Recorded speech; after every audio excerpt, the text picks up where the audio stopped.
জিতে গেছে রে, জিতে গেছে খুলনা টাইগার্স। জিতে গেছে রে, জিতে গেছে খুলনা টাইগার্স।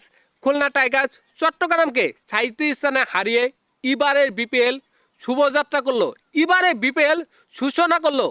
খুলনা টাইগার্স প্রথমে ব্যাটিংয়ে নেমে নির্ধারিত 20 ওভারে 4 উইকেট হারিয়ে করে ফেলে 203 রান।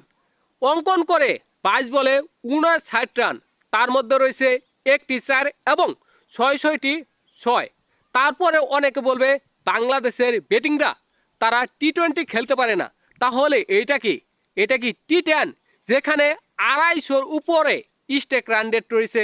তারপরেও অনেকে বলবে যে বাংলাদেশ টি-20 খেলতে পারে না। অন্য আরেকজন উইলিয়ামস, অস্ট্রেলিয়ার ব্যাটার, তিনি করে ফেলে 50 বলে 75 রান। তাদের এই দুইজনের জুটিতে আছে 35 বলে 85 রান। এই রানের কারণেই খুলনা টাইগার্স করে ফেলে 203 রান।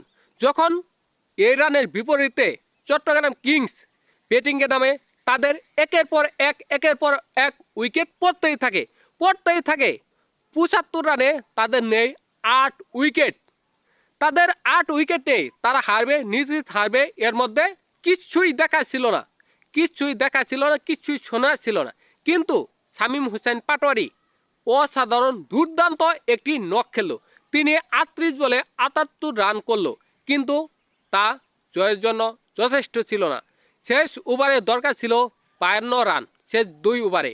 কিন্তু 2 ওভারে তো 52 রান নেওয়া সম্ভব না। ওই সময় শামীম হোসেন পাটোয়ারি আউট হয়ে গেল।